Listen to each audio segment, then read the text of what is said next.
Angelfall, Susan E. Chapter 2. I instantly feel exposed. My muscles tighten as if expecting to get shot at any moment. I grab Paige's chair and wheel her out of the building. I scan the sky, then all around us like a good little rabbit running from predators. The shadows are quickly darkening over the abandoned buildings, cars, and dying shrubbery that hasn't been watered in 6 weeks. Some tag artist has painted an angry angel with enormous wings and a sword on the condo across the street. The giant crack that splits the wall zigzags through the angel's face, making it look demented. Below it, a wannabe poet has scrawled the words, "Who will guard against the guardians?" I cringe at the clattering noise my mother's cart makes as she shoves it over the doorway onto the sidewalk. We crunch over broken glass, which convinces me even more that we've stayed hidden in our condo for longer than we should have. The first floor windows have been broken, and someone has nailed a feather on the door. I don't believe for a second that it's a real angel feather, although it's clearly what's being implied. None of the new gangs are that strong or wealthy. Not yet, anyway.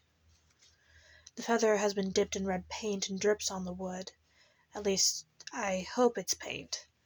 I've seen this gang symbol on supermarkets and drugstores in the last few weeks, warning off scavengers. It won't be long before gang members come to claim what's left of the higher floors. Too bad for them, we won't be there. For now, they'll still be busy claiming territory before the competing gangs get to it first. We sprint to the nearest car, ducking for cover. I don't need to check behind me to make sure Mom is following because the rattling of the cart tells me she's moving. I take a quick glance up, then in either direction. There's no motion in the shadows. Hope flickers through me for the first time since we've made our plan. Maybe tonight will be one of those nights where nothing happens on the streets. No gangs, no chewed up animal remains that might be found in the morning, no screams to echo through the night. My confidence builds as we hop from one car to another, moving faster than I'd expected. We turn onto El Camino Real, a main artery of Silicon Valley. It means the royal path according to my Spanish teacher. The name fits, considering that our local royalty, the founders and early employees of the most cutting-edge tech companies in the world, probably got stuck on this road like everyone else. The intersections are gridlocked with abandoned cars. I'd never seen a gridlock in the valley before 6 weeks ago. The drivers were here, always as polite as can be. But the thing that really convinces me that the apocalypse is here is the crunching of smartphones under my feet. Nothing short of the end of the world would get our eco-conscious techies to toss their latest gadgets onto the street. It's practically sacrilegious, even if the gadgets are just dead weight now. I had considered staying on the smaller streets, but the gangs are more likely to be hiding where they are less exposed. Even though it's night, if we tempt them on their own street, they might be willing to risk exposing themselves for a cart full of loot. At that distance, it's unlikely they'll be able to see it's only empty bottles and rags.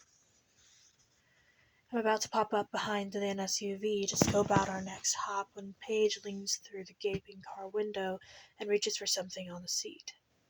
It's an energy bar, unopened. It's nestled among a scattering of papers as if they had fallen out of a bag. The smart thing to do would be for us to grab it and run, then eat it in a safe place. But I've learned in the past few weeks that your stomach can pretty easily override your brain. Paige rips open the package and snaps the bar into thirds. Her face is radiant as she passes the pieces around. Her hand trembles with hunger and excitement, but despite that, she's given oversized pieces only keeps the smallest for herself. I break mine in half and give half of my share to Paige. Mom does the same. Paige looks crestfallen that we have rejected her gifts. I put my finger to my lips and give her a stern look. She reluctantly takes the offered food. Paige has been a vegetarian since she was 3 years old when we visited the petting zoo. Although she was practically a baby, she still made the connection between the turkey that made her laugh and the sandwiches she ate. We called her our own little Dalai Lama until a couple weeks ago when I started insisting she eat whatever I managed to scrounge off the street. An energy bar is the best we can do for her these days. All our faces relax in relief as we bite into the crispy bar. Sugar and chocolate, calories and vitamins. One of the pieces of paper flutters down from the passenger seat. I catch a glimpse of the caption. "Rejoice, the Lord is coming. Join the new dawn and be the first to go to paradise."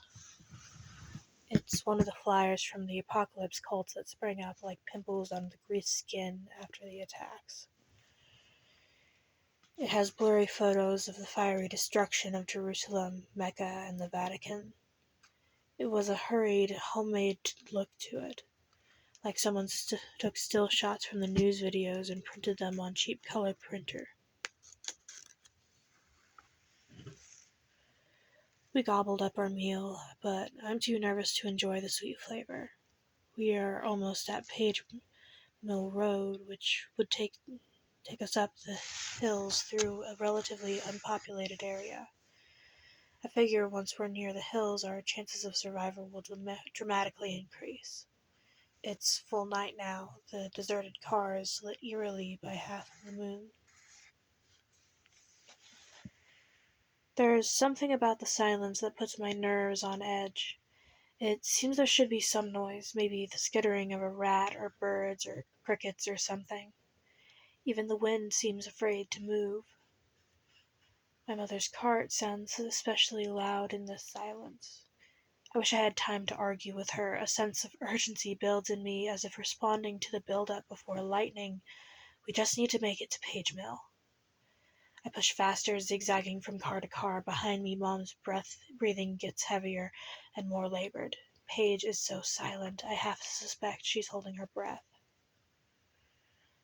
Something white floats gently down and lands on Paige. She picks it up to show it to me. All the blood drains from her face, and her eyes are enormous. It's a fluffy piece of down. A snowy feather. The kind that might work its way out of a goose down comforter, only a little larger.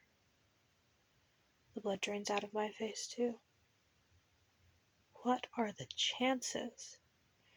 They mostly target major cities. Silicon Valley is just a plain strip of low-storied offices and suburbs between San Francisco and San Jose.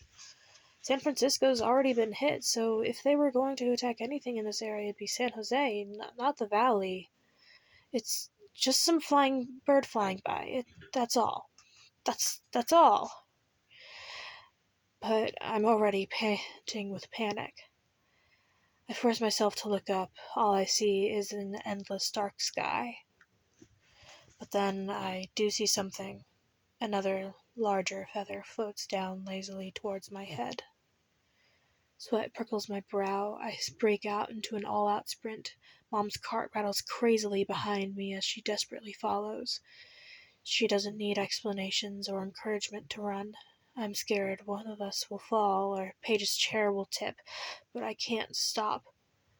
We have to find a place to hide. Now, now, now.